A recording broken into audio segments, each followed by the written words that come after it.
Good morning. Hi, I am Michael Chevy Castranova. I'm the business editor at the Gazette. Welcome to our first Gazette Business Breakfast panel for 2022. This morning, we aim to talk about where we are and where we're going this year in the near term for business. You know, we had that pesky pandemic with its Russian doll-like iterations of variants. There are still houses and businesses that have not been repaired from the August 2020 derecho. Unfortunately, a land war in Eastern Europe.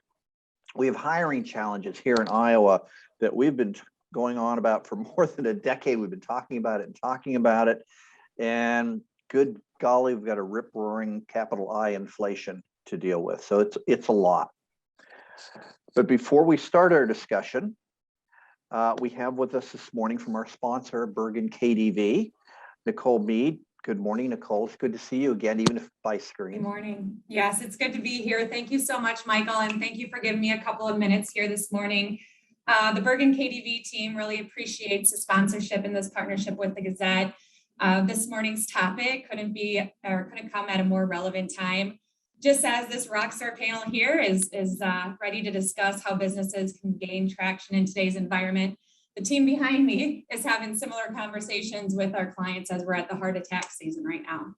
And I just want to take a couple of minutes here to share some insights. So one of the ways that our clients are gaining a little traction is by maximizing some of the tax credits that they are entitled to. So for instance, with our employee retention credit program, businesses that have experienced downturns over the 2019 to 2022, they might be eligible for these tax credits based on the employees that they did retain during that time. We're still within the window to evaluate that, as you have 3 years to go back and to check out the business and amend any returns if needed. A couple of other opportunities for credits include research and development. I know a lot of businesses have been doubling down on investing in technology and systems and programs. So now is a great time to take a look at that. Also energy exemption. So anybody that uses energy for production or in food and manufacturing, great time to evaluate energy exemptions. And then workforce opportunity tax credits as people are ramping up and hiring is at an all-time high. So if you have any questions on any of these, myself or the team would be happy to chat. And once again, thank you so much to the Gazette for your sponsorship, and looking forward to hearing this great panel today. Thanks, Nicole. Thanks for taking the time to be with us this morning. Yeah. All right. So I also want to note our community sponsor for today is New Boco. They do some great stuff over there. So now to our panel. For those of you watching live, you can submit questions by way of the Q&A button, the chat button at the bottom of your screen right down there. Those will go to our room host who will send them along. You can do that during our discussion. You don't have to wait until the last 15 minutes. Please, as thoughts come to you, comments, please share those. To our panelists, and as our viewers have noticed, we've gotten from a great variety of different sectors. So to our panelists, I'd like to go around the screen here as you appear on my screen. Tell us your name, your title, where you work, and just if you could, a brief executive summary about what you do there so our viewers will know. And my upper left, Denny. Good morning. I'm Denny Van Zanten. I work for Pella Corporation. In fact, I've worked for Pella for 41 years in many different roles and responsibilities. Currently, I'm the plant manager for the Sioux Center operations up in Northwest Iowa. What does Pella do up there in Sioux Center, Iowa? We make lots of wood casement windows. So, you know, the windows that crank out, wood on the interior, aluminum on the exterior. Yeah, we supply those all over the country, all over the world, really, coming out of our facility here. Okay, thanks, Denny. Michelle, you're next on my screen. Good morning, everyone, and thank you, Michael. It's a pleasure to be here and very excited to talk with the rest of the panelists about this very timely topic. My name is Michele Miller. I am the Chief Human Resources Officer for Wells Enterprises, based in Northwest Iowa, in Lamar specifically.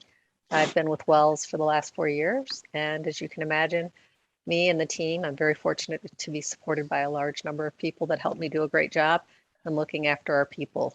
And for those that don't know, Wells manufactures many tasty treats under the names of Blue Bunny, Bomb Pop, and for the health conscious, Halo Top. We've all seen, if we've not had Blue Bunny ice cream, we've seen the big trucks with the giant blue large bunny Yes. on the side. Yes, we've all seen that. Chad, please, you are. I'm Chad Simmons. I am the chairman of the Iowa Soul Food Company, which owns Sugar Peach Chicken and Fish Fry as one of our brands from the restaurant perspective. I am also the spokesperson for the Iowa Black Wall Street investment group, which is a community investment group designed to, in essence, help grow small businesses through equity investment. I'm very excited to be a part of the panel. Okay, we're going to talk about all of those in progress of things here. Jessica. I'm Jessica Dunker. I'm the president and CEO of the Iowa Restaurant Association. We are an advocacy organization that supports Iowa's restaurant and taverns across the state. I'm also now managing and acting as president and CEO of a brand new Iowa Hotel and Lodging Association, an organization that is trying to help and more of our hospitality brethren in these times of recovery. So I've been in that position 10 years, live and work in Des Moines. And my most interesting fact is that I have 5 children and I have 2 sets of twins. So I tell people I have a pair, and a spare. So you have to listen to me because I always have to hear 2 sides of every story.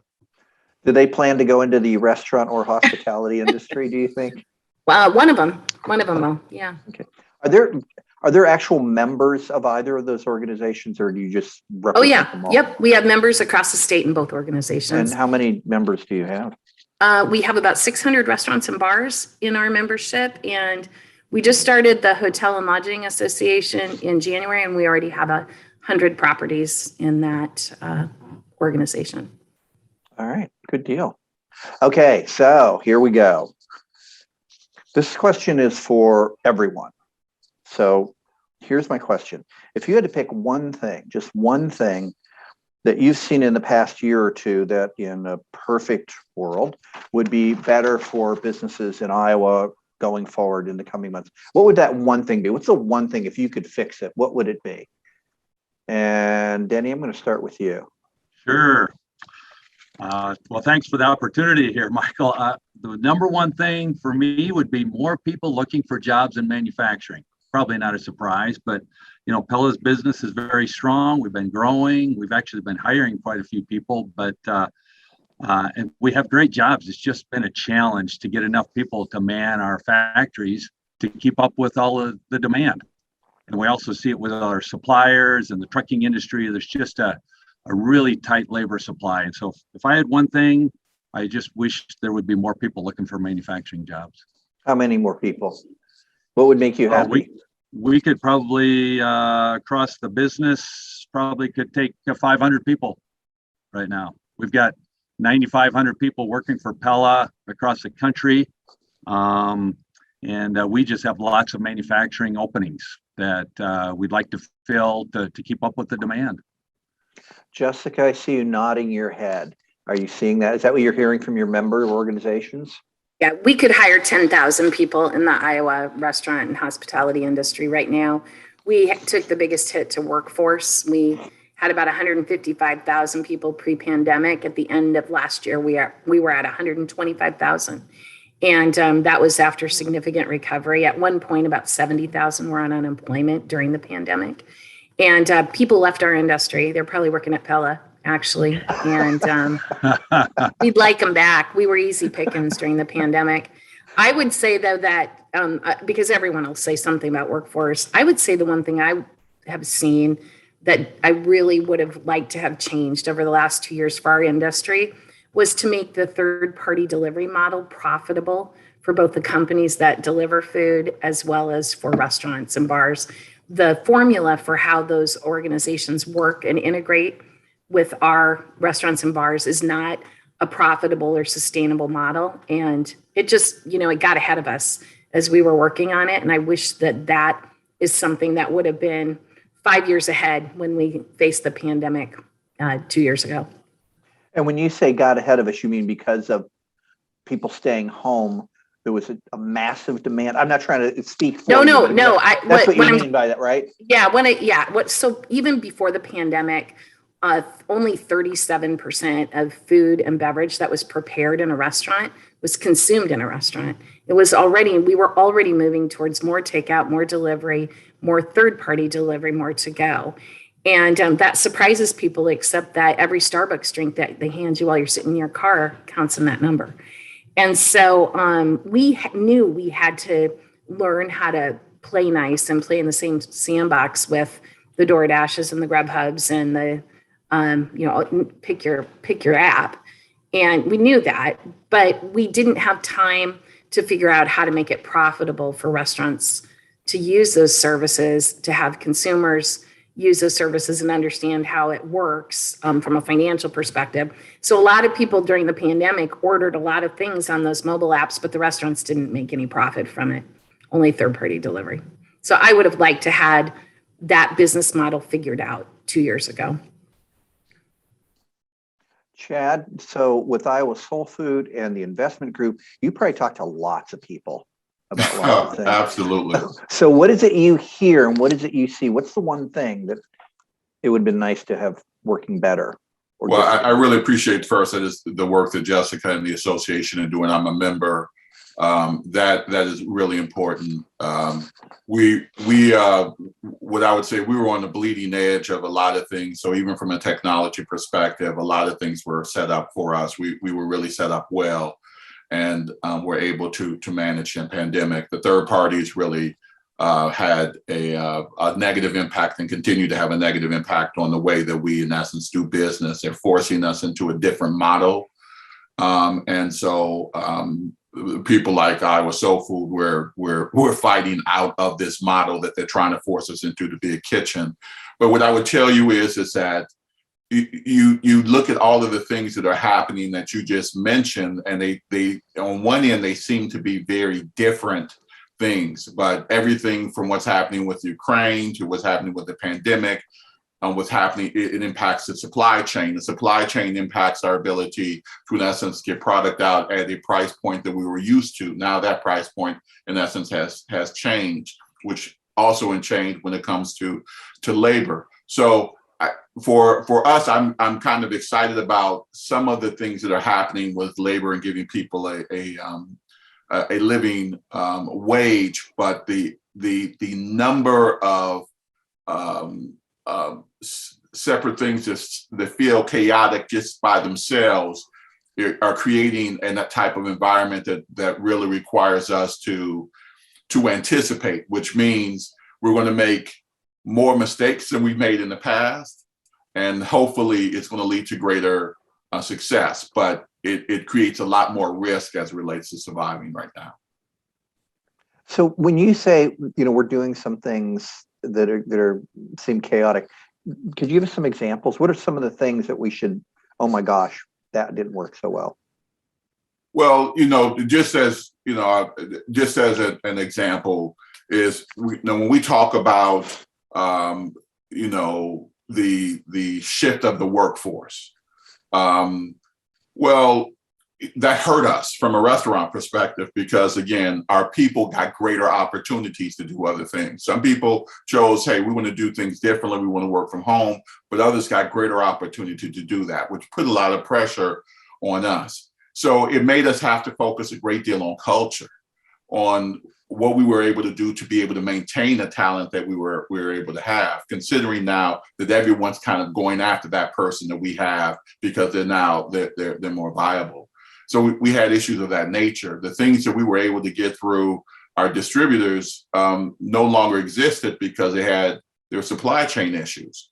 So just something as simple as, if I need to get ketchup, or if I need to get, Prego sauce, well, for a period of time, they stopped making that. Or for a period of time, trying to get gloves, you want to be safe and you want to have gloves, but trying to get gloves was tough because of what was happening from the pandemic perspective.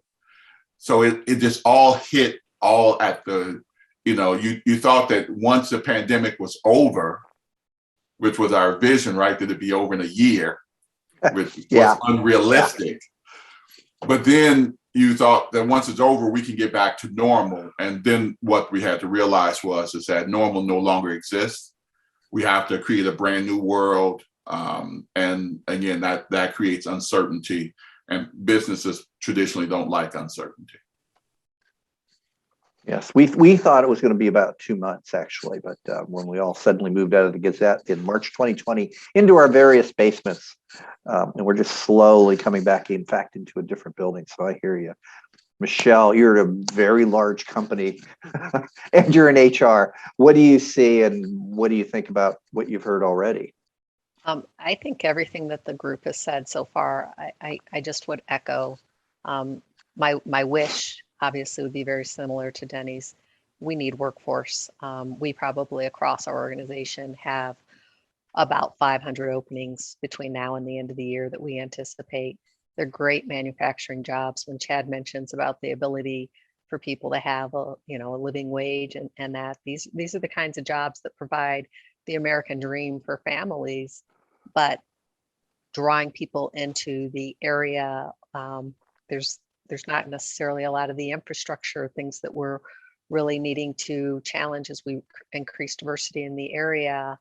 My heart bleeds for what you were just talking about with the restaurant industry. A large part of Wells business is in the food service. And so there's a lot that we do to support the restaurants so that they can have very easy, simple things to provide to their customers, and we support. And so we saw that during the pandemic, that we too experienced the same losses that the businesses did because the restaurants were shut down. Again, I know people think about our products because you can find them conveniently on the retail shelves, and we're very happy everything's open again. But all of these exact same challenges that we're speaking about, I think it really highlights the interdependency between workforce, community, your suppliers, everything with the supply chain. And I think that's probably been the biggest aha moment, I think, across all organizations, is you realize that when one part's not working, we feel it everywhere. Just like, I heard kind of the reference to the war, everyone is being impacted by the war. And I think that what we're experiencing in business, it's the same thing. I haven't had a conversation in the last 2 years where anyone isn't sharing the very same problems that we're all talking about. Okay, thanks, Michele. All right, I want to remind people watching, this is live. You can submit your questions in the chat Q&A thing at the bottom of your screen. Please do not hesitate to do that. And we're going to go forward. So, Michele, as you've got the floor, and Denny, I want to come to you about this too. You're both in the day-to-day, long-term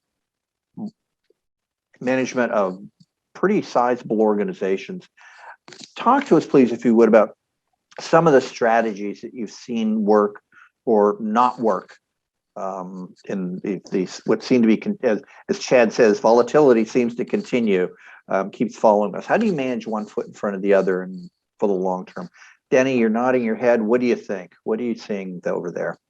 Yeah, I think some great comments. We have really focused on a lot of communication, regular communication, being very transparent, and it's really created a culture. I like the word Chad used there, of culture. At Pella, we've really focused on a culture of caring, and we've really upped the game on that, continue to focus on that to create an environment where people want to come and work for us. And communication is a key part of that.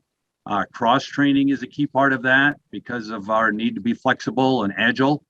So we've done a lot of that so people are able to fill in for each other to keep the business running. One of the things we're really proud of is that even during the pandemic and supply chain shortages at Pella, we've kept our doors open all the way along. And our team members have been able to provide for their families all the way along. And a lot of that's due to the flexibility of our team. So I would say communication, flexibility, those are key strategies. The other one that I want, Michele and I have some of the same challenges, right? How do you attract people to Iowa and to Northwest Iowa? I was telling Michael before we started about the weather up here. It's sometimes cold and windy. I have a great story though. Middle of January, we had a guy start working for us. His name was Jose. And I said, where are you from, Jose? And he's from Southern California. And I said, wow, well, welcome to Northwest Iowa. It was a cold, snowy, windy day. I said, what brought you to Iowa? He said, we weren't happy with the school system where we were at. And I talked to my cousin who works for Pella and Sioux Center, and he said, come on up here, come to Northwest Iowa. It's a great school system, and you can get a great job working for Pella. And he's very happy here. So that's one of our strategies, is that culture to attract people and taking advantage of the things we have here in Iowa, like great school systems. I was really hoping you were going to say, when you asked him what attracted him here from Southern California, he was going to say the weather.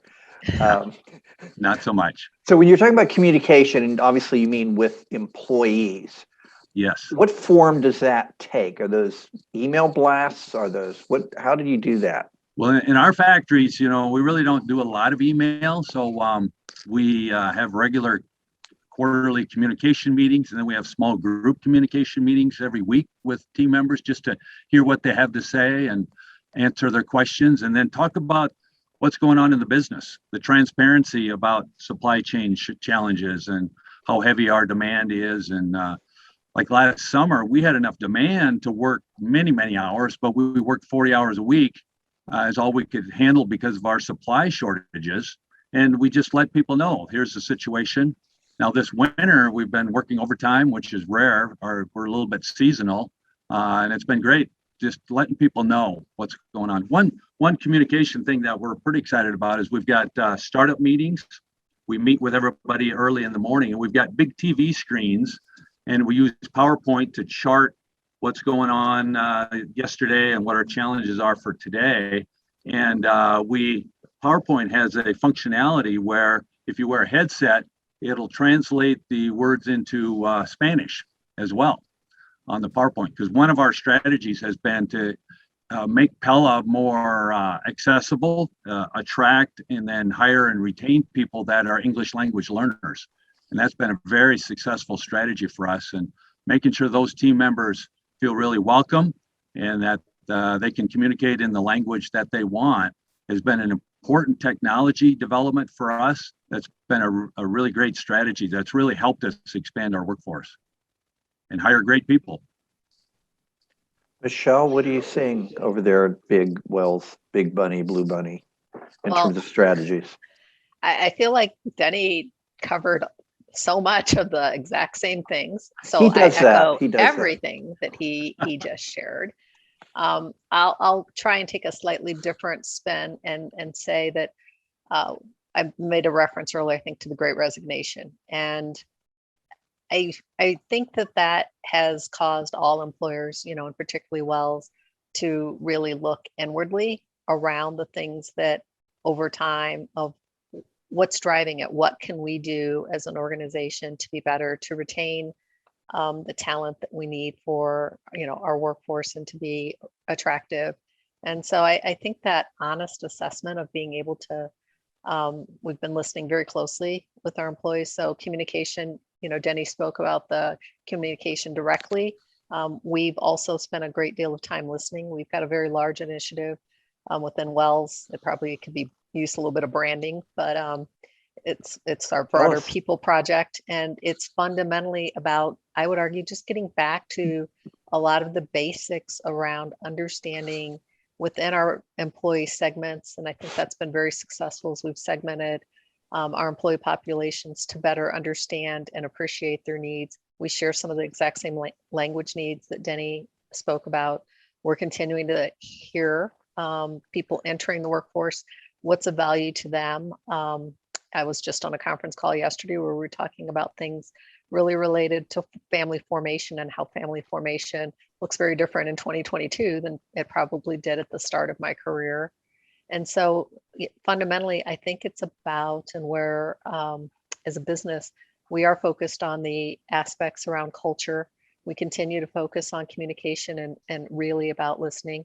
I think an area that our leadership is very focused on as well is appreciation and recognition. And I just want to highlight that much like Denny talked about, our workforce has been working nonstop throughout the pandemic and beyond. Lots of overtime available, which I think in some ways is part of the brand. I think a lot of people come because they like the opportunity for overtime, but not everyone does. And so the aspects of continuing to focus to meet people where they are is really the things that we're leaning heavily into with our people project. You mentioned something about segmenting the workforce. Is that what did you mean by that? Really, as we think about, and some people could say, oh, it's part of your diversity, equity, inclusion strategy, but it's really to understand, and I'll pick something that's very easy for people to understand, shift preferences. I just made a reference to. There are people that would like as much overtime, and it's equally spread. We've got a third of people that would like to work, a set schedule and just a very low number of hours. We've got some other people that would like to work a greater number of hours, something maybe in the 50s. And we have other people that would like to take as much overtime as you could possibly give them. And based on the needs of their family and the aspirations that they have, we're working really diligently.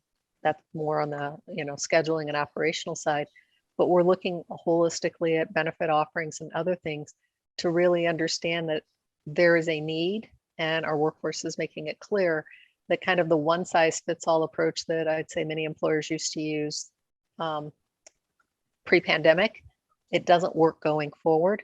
And so we're starting to get the information to try and better understand how as an employer we can tailor or address and meet those unmet needs. And we're just at the very front end. Jessica, is that what you're hearing from your folks in the restaurant and the hotel industry? And how flexible can they be? Well, we can you have to be open and closed.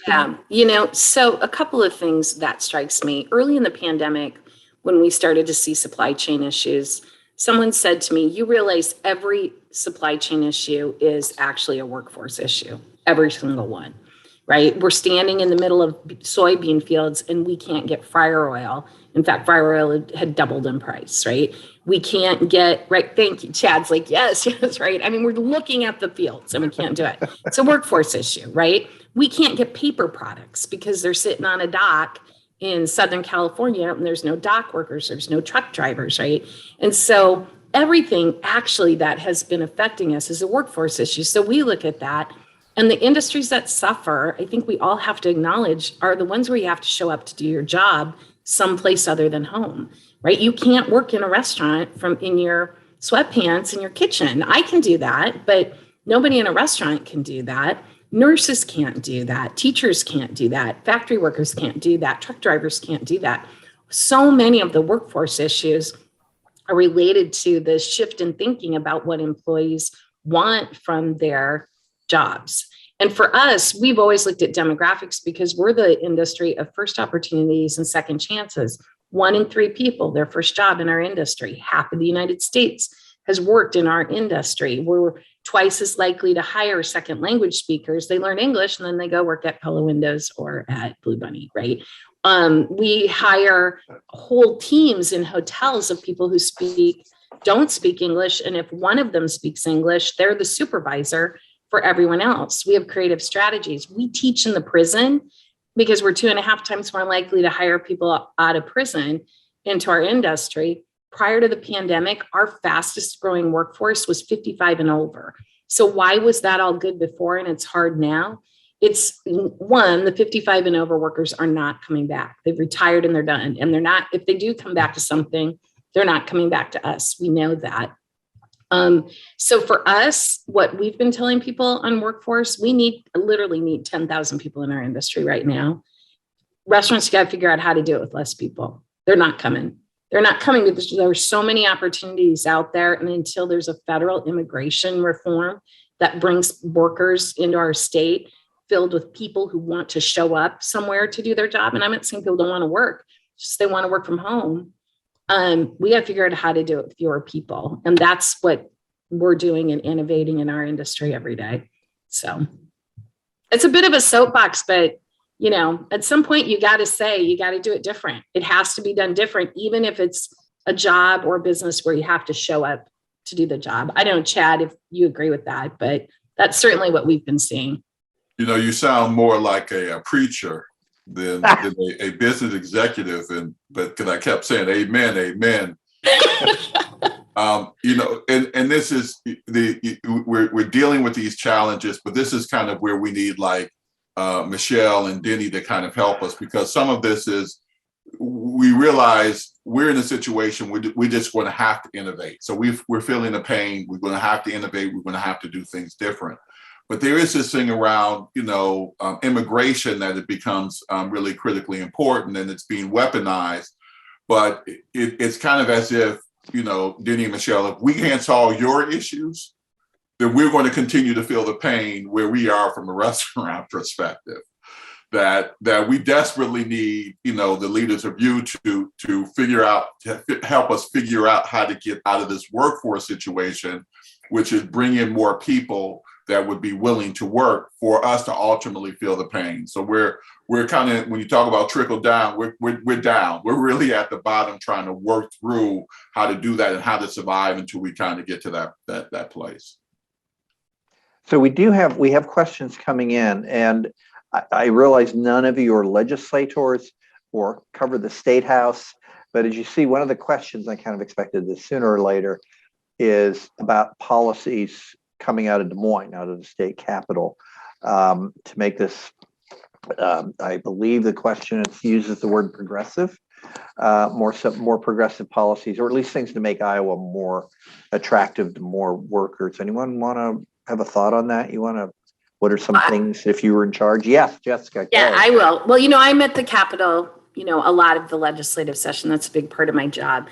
And we also work with the National Restaurant Association. So starting at the federal level, the National Restaurant Association is actually proposing a new type of visa program that, instead of looking at skill, right now there are special visas for doctors or engineers or, computer analysts, or things that they think are high skill, high need jobs, and they can get special work visas. The National Restaurant Association is proposing and trying to work with Congress to have high vacancy special visas, so that construction and manufacturing and restaurants, you could get a work visa that would allow you to come in and work in the country legally, which, we're all for. I think at the state level, there's not a lot that can be done at the state level until there are legal bodies coming in. And it would be great if there have been a few not super progressive things that people have suggested. And one of them are some using the federal checking system, which just escaped my mind. Somebody can help me fill it in, making that mandatory. One of the problems for us is that it's not usually immigrants that have trouble getting their documents in order. It's college and high school students who we employ a lot. So that's one of the things that we have done. But just being a welcoming state would be wonderful. And I think we try to be, but there's nobody to welcome right now. This is a federal topic that federal legislators have to do. Hey, Jessica, is it E-Verify? Thank you. Yes, I don't know why I'm trying to drink coffee to catch up here, but thank you. It is early. It is E-Verify, and we've been against mandatory E-Verify at the state level. And again, not because of immigration. It is because young people never have their papers, and you want them to work in your college towns at the restaurants. So, and I'll build. I agree with you. I think it's federal. I also think another national issue that I wish could happen, and I know it will have to start locally, but the messaging. I still continue to be surprised that there's not greater integration between business and schools. And I look at the messaging that children receive around jobs and careers, of how to plan for their future. And as we've seen, we've talked about the nature of some of the jobs, but people have to pass through, as they're building their career, a series of experiences. I mean, most of us started through and had other experiences.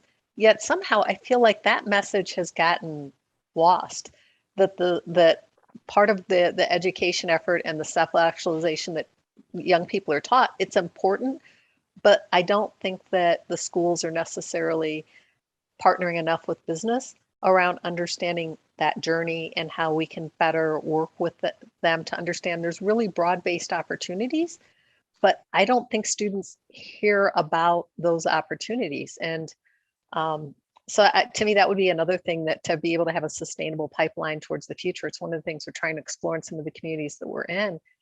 But there's just not a lot of momentum, or it's really difficult. I don't know, Denny, in your community, if you're having more success. But to me, that's kind of one of the other things, is that we've got to help people to view the workforce, I think, in a different lens than just as we as employers are viewing how we offer something attractive and compete for talent. I also think that there's a realism about work. What do you think, Denny? Yeah. Denny, before you go to that, so Michele, by other opportunities, you mean different types of careers? Is that what you mean by other experiences? I'm going back to what Jessica said. I have a brother who's an over-the-road driver. He's loved it. It's been his career, his whole, 30 plus years. I don't think people talk to their children and say, hey, you could be an over-the-road driver. You could be a welder. You could be in manufacturing. Instead, it goes back to the jobs that you can do in yoga pants or other things. And I think that's part of why we're having the conversations that we are, is so many people are disillusioned because they didn't get the dream job they wanted, that they thought would self-actualize them. And I'm not picking on any particular degrees, but there's really, really meaningful jobs that are out there. But the messaging that students are receiving in schools, or it's difficult when employers are trying to link up with some of the schools to help provide some of that experiences to show them, there's just not very real good integration. But I think that there's opportunities over the long term that could help solve for this.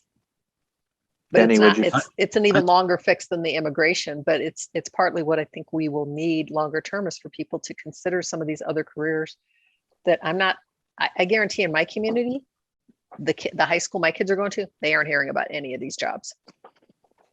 Yeah, I think you're on it, Michele. I think it's a great point. Sioux Center, we've worked hard working with the community of Sioux Center and with the community schools here. Sioux Center has a classroom to career program, which I'm pretty jazzed about. So teachers volunteer for it. We had, 15, 16 teachers in recently, and we gave them a tour of our plant. And just to let them know, manufacturing is not probably what their perception is of manufacturing. It's clean and it's well lit, and there's automation and there's robotics, and it's a great place to work. And so getting those teachers in and counselors and showing them what the opportunities there are. There's lots of opportunities at good companies like Pella and Wells to come and maybe when you get out of high school, that's a great way to start. Start your career. You can learn some things and make some money, and then see where your career takes you. We also have worked with the local community college. We met with hundreds of high school students there a few months ago, and just talked about different types of careers coming out of high school. And our local high school here invites us in. So we just spent about 2 hours per day for a full week just talking about careers with Pella and what that can all turn into. So I think you're right on it, Michele. That's an opportunity to better explain different types of jobs and careers for kids coming out of high school, and or maybe out of a community college that they might not think of when they're thinking about their careers. Denny, has that worked? Michael, can I add something absolutely. to that? So back to the policy perspective. So a couple of years back, the state of Iowa passed some career and technique, or CTE, the career programs, and they have a wheel that's got 6 different things in it, different industries. And every school now has to teach out of 4 of the wheel spokes. Interestingly, restaurants fall under health and human services, which we were okay with, because if you were going to do intro to business, you might not do our program. We actually have a high school program where we have 1,400 students in the state participating. It's called Pro Start. It's in the Cedar Rapids schools, actually. And the students there learn both management and culinary techniques. And then they have standardized exams that are taken all over the country because it's a national program. And they can get, at Kirkwood, for example, they get 17 hours of college credit for participating in it. But the other thing that's coming up really quickly that both Pella and Blue Bunny could be looking at, honestly, is Build My Future, which is a huge program where they bring all of the different types of the career tech ed folks into the state fairgrounds, and they invite schools from all over the state. And there's fire departments and there's manufacturing, and they do all this hands-on stuff for students where they mix cement and they pound nails and they run a jackhammer and they do all of those things.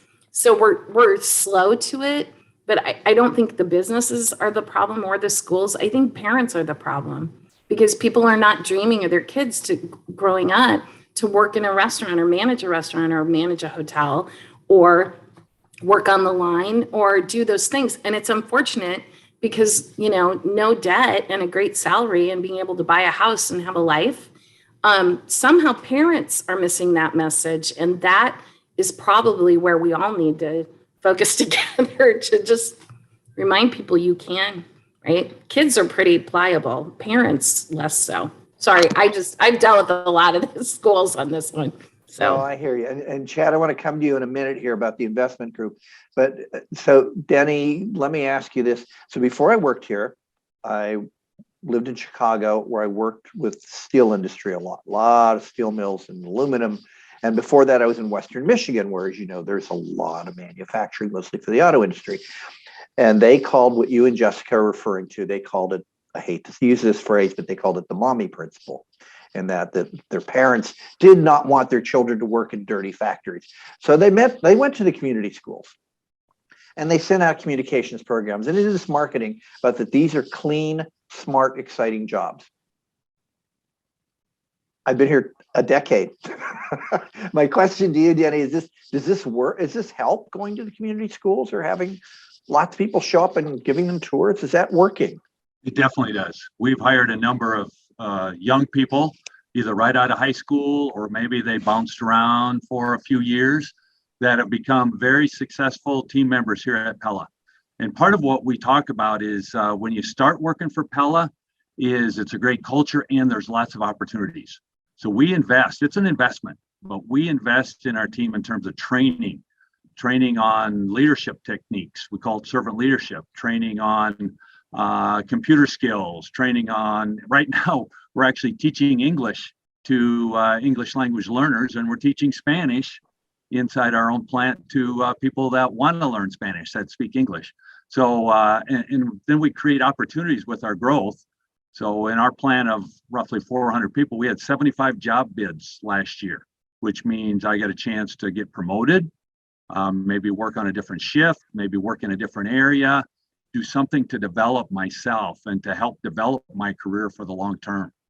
So yeah, I think it's making a difference. I'm really happy with the young people that we've hired, and they're telling their friends, "Hey, come work for Pella. You know what? You make money instead of spending money, and it's a great job, and there's opportunities for the long term." Okay, all right. So we're talking about opportunities, and we're talking about all the rough times businesses, large and small, have had. Chad, would you talk to us a bit about your investment group, how that works and how businesses get involved? And if you talk a little bit about Kiva, because I know it's been around a while and it's been in Iowa for a while, but it's not, for those who don't know. So let me just give you just a quick summary of my background. I started as a production manager working for Quaker Oats. So that's how my experience started in working in third shift. And so very familiar with that, working primarily with food companies, whether it's Kraft Foods, Nabisco, Quaker Oats. That's been my background. After I got my master's, my MBA from Iowa, then I focused in on human resources. And so I spent the majority of my career taking a look at talent and how to manage talent, focusing on mergers and acquisitions from that perspective. And as well, the small other pieces was really kind of thinking through, how do you, in essence, focus on creating that type of culture? My teams were global. So I had a global certification as well as a senior certification around talent management. And I got into food primarily because I felt when I came back to Iowa, that there was a need. And I felt that there was an opportunity to kind of explore what that need was. So we've been in business for around 10 years trying to explore that. Now, what I also realized is that based on how some of the systems are set up, that it was very difficult to always get the resources you needed in order to be able to meet that given need. Though most of the folks think that they're very supportive, and I would say that they're right, but there's some rules that are set up that in essence makes it very hard to be able to grow. But the one thing I love about Iowa was its ability of a sense of community and people pulling together. So that's where something like Kiva comes in. Kiva was the ability for people to come together to see someone who had a great concept and to give them a quote unquote interest-free loan for them to be able to try to grow their business, right? And the dollar amounts would be low enough that in essence, it wouldn't put anyone at risk of losing great sums of money, but it would give that business person the opportunity to meet the need of different things. So if we're talking about, we're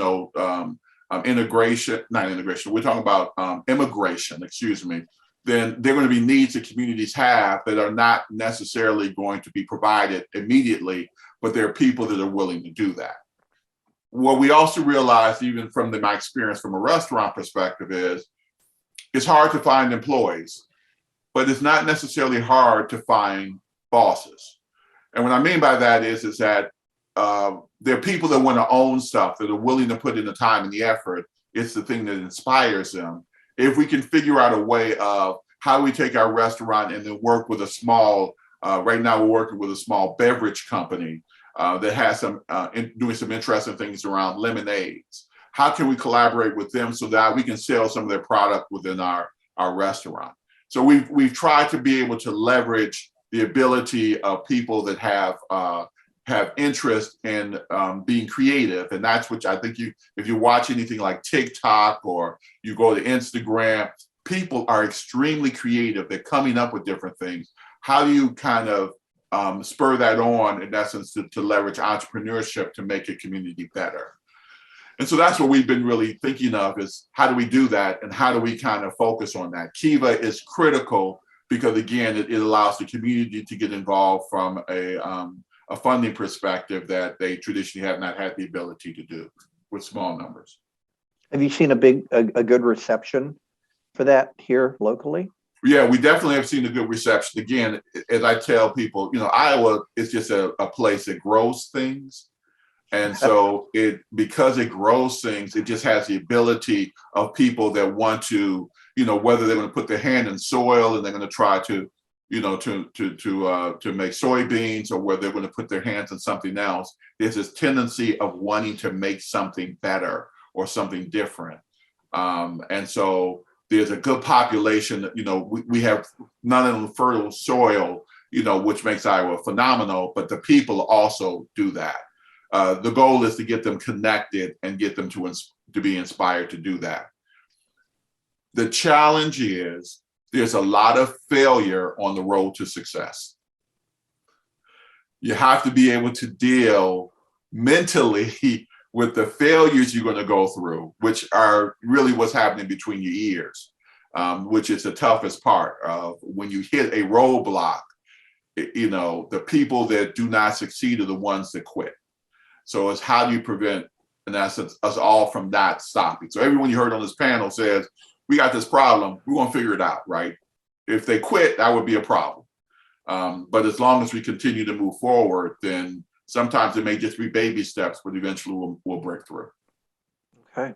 So while you've got the floor, so here's this will be more of an Iowa soul food question, and Jessica, also to you. I'm going to merge a couple questions here we got from people watching. And I wondered about this too, where lots of restaurants, of course, shut their hours. They because of the pandemic, and then because of staffing, we have lots of restaurants you can drive around just aren't open anymore. And they say because they could not get more people.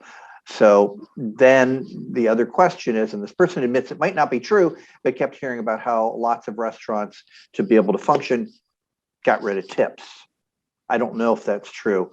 That was my response too, Jessica. And the person who asked said this might not be true, but the idea being, so let's say you want to get a job at a restaurant. Well, there are now fewer restaurants? Is there any reality to that? I mean, what are we seeing? And then would people keep opening more restaurants?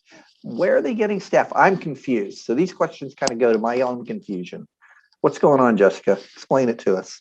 So we are net under where we were pre-pandemic. And when we did in March of 2020, we projected we would have a 20% loss across the board. 1,000 locations in the state is what we thought we would lose. And that was based on reality, actually. That's what it was based on. But the state quickly stepped up with a temporary grant program. The PPP came out. 1,800 restaurants in the state got restaurant revitalization funds. We got to use the ERTC. I mean, we got to leverage a lot of programs. And even in 2021, last February, when we were having dark days again, the state came out with a restaurant and bar grant program specific for our industry. We did our restaurant revitalization fund, essentially. So we've seen a couple of things. One, some places just closed, and that's true. And I would put that closer to 10%, not 20. So I would say we probably net lost 500 to 600 locations. That number is less than projected, and we're thrilled about that. Second, though, so many people went home and discovered that they like to do something, bake bread or, fill in the blank, that we've seen a lot of people opening places and a lot of boutique places in particular, where someone has something just special that they're doing. We've seen a lot of home-based business growth in our industry. That's, in fact, there's legislation right now to allow people in their home-based businesses to sell up to $50,000 worth of food product for resale. So we've seen that, all of that innovation. And of course, we've seen a tremendous rise in wages. That's good for workers. We recognize that. The problem is that we're not attracting new workers into the industry with our wages. We're just poaching from one another. And so you're a high school kid and you're getting $13.50 at one restaurant, and you can start at $15. And so you just go across the street. So we're poaching a lot of things from one another. We're not seeing tipping going away. And in fact, I think more people, I would say, are complaining to us about places that they didn't think they had to tip. And now, why every time I order a sandwich at a Subway, do they turn the screen around and want me to put a tip in? Or when I go pick up my pizza myself, why am I putting a tip in? We actually hear more people complaining about that. So you're seeing a raise in the tip wage. People are not paying $4.35 an hour to their tipped employees. They're paying $7 or $8 to their tipped employees, and then they get their tips on top of that. So less tipping, less tipped. I'm not seeing that. I am seeing increases in both non-tipped and tipped wage positions. The other thing you are seeing, though, is when you do something like at a Subway, or as an example, or a pizza place, and you put a tip on, it's very likely that they're pooling those tips. And that's a different model. That means that everyone who's working in the restaurant will have access to them as long as they're making the minimum wage on an hourly basis. And so there is a movement, I would say, in that direction, where tips benefit every person in the restaurant versus only the front of the house staff, which has been the more traditional model where you pay higher wages in the kitchen, lower wages in the front, and then the tips stay with the front, because they end up making $28 to $35 an hour, and that's frustrating to people. Long answer, but it's a complicated question. All right, so let me ask this.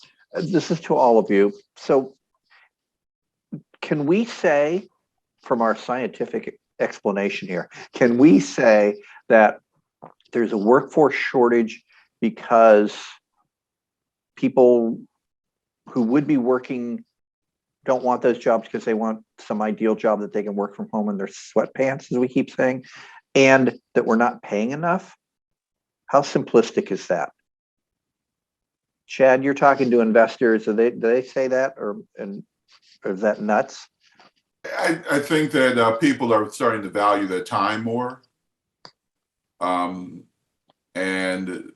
then they're really doing an analysis of whether it's worth it to spend, is getting the money more important than the value of their time and their well-being. And So to me, it's just a number of different things that we would have to take a look at. We lost a lot of people because of the pandemic as it relates to just death rates, and so I think it's just a combination of areas that are challenging. What my investors ultimately they look at is they look at where the opportunity is, which is that person wants to do that bread, right, and they're doing it at home, and how serious are they going to be at wanting to be able to grow their business? But a part of it is that they can only grow it so much because they're going to have labor issues as well. One person I talked to, she has a little small bakery. She says, hey, I got 10 people working for me. I need another 10 people. Well, she's not going to get the other 10 people. So unless she really thinks through, how do I change from an innovation perspective to allow my sales to increase without increasing my labor, then she's going to have a challenge. And so that's what my investors are looking at, is the ability for many of these individuals to be innovative and creative, in essence, to be able to address some of the challenges that they have, because the solutions that they normally have aren't going to work anymore. Denny, we've got just a few minutes left. What do you think? What's our problem? I think it's a combination of factors. I do think there are some people on the sideline, probably because they're having a hard time finding daycare, perhaps. Some things like that.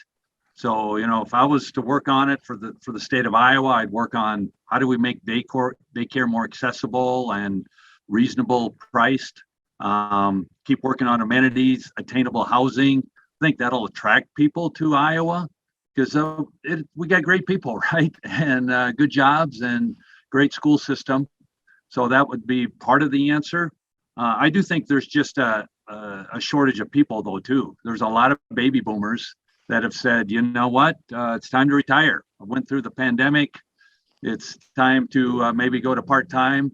I think some of those might come back into the workforce, but it'd just be nice to have more young people that are coming into the workforce across the country to help alleviate the issue. So I think there's multiple factors that come into play. Michelle, we've got about a minute here. What do you think? What are you seeing? Support the statements made earlier. I still fundamentally think on the employer side, whatever you can do to provide a good experience for those that do come to work for you and to retain those that you already have is really where we're doubling down. Okay. I want to thank people who sent in questions. We are really out of time here. Remember, this discussion has been recorded. So later today, you can watch it again on the Gazette website, which is right where you are right now, beginning later today. But wait, there's more, as they used to say. Right here after this at 10 a.m., I am told, will be the first 3 of our 2022 Gazette. It's a new series, Gazette Spotlight On series of recorded interviews. The Spotlight On series sponsored by True North companies, and it recognizes business organizations and individuals who've successfully figured out a lot of what we've been talking about here, or at least have figured out ways to adapt, which is kind of a key thing. So our theme of our first group, in fact, is adaptability. Gazette reporters and I talked to 3, Pat Airy of Goodwill of the Heartland, Chris Skogman of Skogman Realty, and Marty Stoll of Shutterworth Ingersoll. If you stay tuned, in about a minute here, those should be magically popping up. Those are recorded. Please tune in for that. I want to thank our panelists for taking your time. I know you folks are all busy. Thank you for being with us this morning. I want to thank those watching. I thank you. The Gazette thanks you. I want to thank our sponsor, Bergen KDV, and Nicole, our community sponsor from New Boco. And I think we're done. Thank you. Thank you all. Thank you, Michael. Bye.